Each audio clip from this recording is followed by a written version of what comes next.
If I don't marry him, I'll die! Chief, a man feared by all buys wives the way others buy land. When he met Ada, an 18-year-old girl with dreams bigger than her fears, everything changed. In a world where poverty can sell a girl's future and power decides who lives or dies, one choice will change everything. Someone will die tonight. Who will it be? Ada or the Chief? Watch Marry Me or Die, now showing on at Nenas_stories. Don't forget to like, comment and subscribe, because this story will break your heart and heal it too. The wind carried dust that day, the kind that sticks to sweat and memories.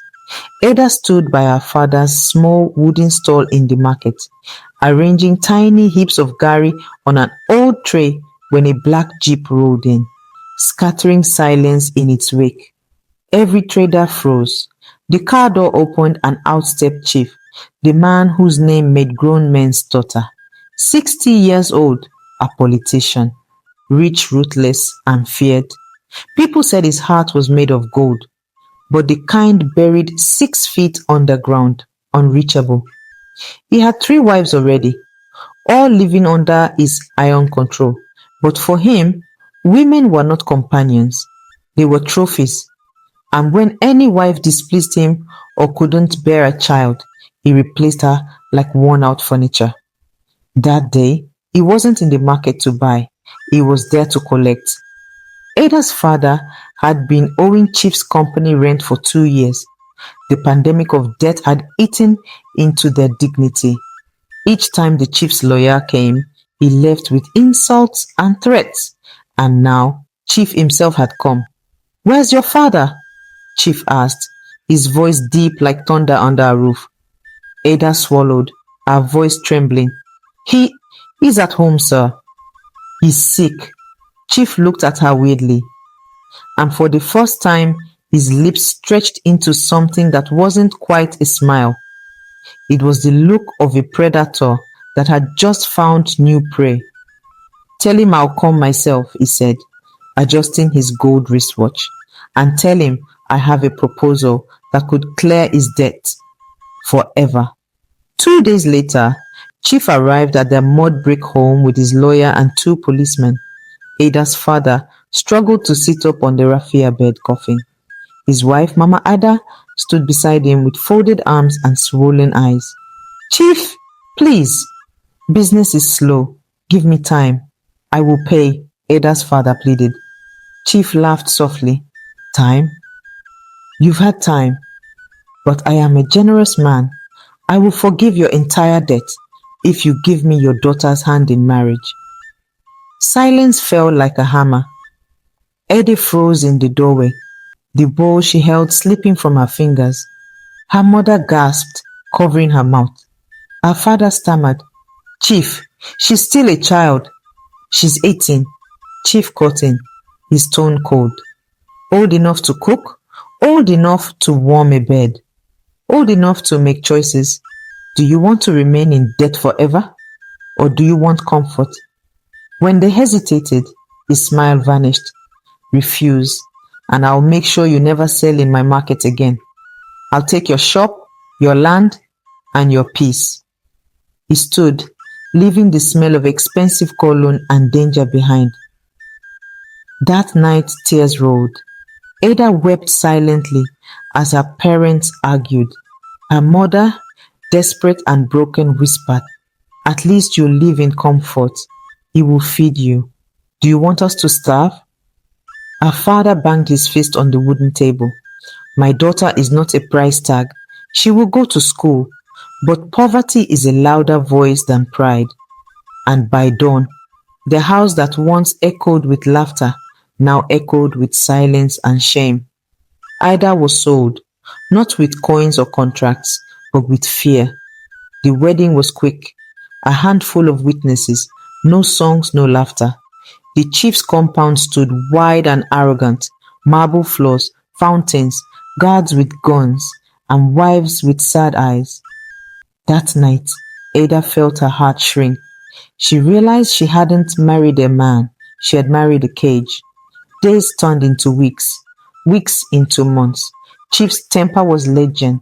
His voice could break a plate, and his anger could break a soul. Ada learned to speak little, move quietly, and hide her tears. But deep within, she carried a storm. In the vast emptiness of that mansion, Ada found an unexpected friend, Olive, the chief's third wife. Olive was 25, beautiful and wise, but her laughter had long died. She too had been traded for her father's death years ago. One evening, while the compound slept, Olive whispered, "He did the same to my family. Took everything except my spirit. Don't let him take yours." That night marked the beginning of a bond forged in shared pain and quiet rebellion. They began to dream, not of comfort or wealth, but of freedom. Chief had a routine. Every night, he drank from the same glass of palm wine before bed, a drink only Ada was allowed to serve. Olive had contacts outside, a pharmacist named Victor, who once worked in the chief's clinic before being dismissed unjustly. It was Olive who whispered the idea first. He used poison to destroy families. "Maybe it's time poison destroyed him," Ada shivered. "You mean kill him?" Olive's eyes were tired but steady. "If we don't, he'll keep taking more girls. Some evils don't listen to prayers, only to justice." For weeks they planned carefully. Ada played her part perfectly, obedient, smiling, pretending to love him. Slowly, Chief began to trust her. She danced seductively in a way that pleases men. Chief slowly began to love her. Days turned into weeks, and Chief trusted Ada more and more. He was comfortable around her and didn't think she would do anything bad. One day, he forgot to lock his safe. Ada saw the combination lock, and her heart beat fast. She remembered the code 1960, the year Chief was born. She had learned this small fact before, but now it was very important. This simple information was now a key to Chief's secrets. The number stuck in Ada's memory. She looked calm, but she was thinking a lot. She knew she had to be careful, but she really wanted the money. She saw a chance to get a lot of money that would change her life and Olive's life forever. They could escape poverty and have a better future. Ada felt excited. The save was not just a box, it was a way to a new life. A life where she could make her own decisions and not be poor anymore. That night, Ada whispered to Olive about the fortune hidden in Chief's safe, her eyes shining with excitement. "We could be rich, Olive," she breathed, "if we can get our hands on half of that money." Olive's eyes widened, and she nodded eagerly. Together, they sketched a plan to steal from Chief's secret safe. Ada, now Chief's favorite wife, had unlimited access to his inner chamber, including his bed. While Chief slept, Ada would provide cover, and Olive would sneak into the safe, her hands trembling as she scooped out wads of cash. Their premeditated heists became a routine, with Ada and Olive working together to siphon off small amounts. Careful not to arouse suspicion, they stashed the stolen money in a hidden compartment in their parents' house, their savings growing with each passing night. "We're saving for rainy days," Ada would say, her voice barely above a whisper as they counted their loot. Olive would nod, her eyes sparkling with hope as they dreamed of a future free from financial struggles. Until one fateful night, Chief called out for Ada, his voice weak and complaining of a headache. Ada's heart skipped a beat as she responded to his summons, her mind racing with the plan she had set in motion. She made her way to the kitchen, her hands steady as she poured his usual palm wine, but her heart trembling with anxiety. As she added a drop of the clear, odorless liquid Victor had given her, her conscience stirred. She whispered a silent prayer. "God forgive me," her voice barely audible, as she handed him the cup with a smile. The poison, a little concoction, was meant to end Chief's life, and with it, their miserable existence in his household. Ada and Olive had been secretly stealing money from Chief's safe for months, and they had amassed a small fortune, but they knew they couldn't escape his clutches without eliminating him first. Victor, a mysterious figure with a grudge against Chief, had provided the poison and instructions on how to use it. Ada had sneaked out of the mansion the night before, under the cover of darkness, to meet Victor in a deserted shop. He had handed her the poison, his eyes gleaming with a sinister intent. "Make sure he drinks it all," he had whispered. Now, as Ada watched Chief drink the poisoned palm wine, she felt a mix of emotions: guilt, fear, and a hint of relief. She knew this was the only way out, the only way to secure their freedom and future. She smiled demurely as Chief thanked her, his eyes already glazing over. Minutes later, the glass slipped from his hand. He gasped, clutching his chest. Ada screamed, pretending panic as Olive ran in, shouting for help. By the time the guards arrived, Chief was gone, dead. As Ada and Olive left his chamber, Ada felt a weight lift off her shoulders. The plan was in motion, and there was no turning back. She joined Olive, who was waiting anxiously in their room, and they exchanged a silent nod. Their fate, and Chief's, was sealed. He is dead, but the dead do not always stay silent. When the autopsy came back, it revealed traces of poison. The police returned, this time not to bow to Chief, but to tear through his mansion like wolves. Everyone was questioned. Everyone was watched. Ada and Olive stayed calm until the police discovered the hidden camera that exposed Ada's and Olive's plan. That was the crack that let the light and the suspicion in. Within days, both women were arrested. The newspapers called it the wife's revenge. The courtroom smelled of paper and judgment.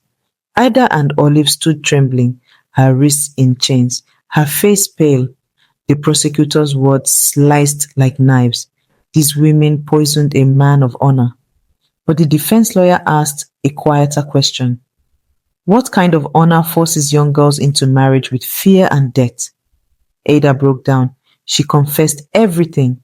The threats, the abuse, the forced marriage, the nights of terror.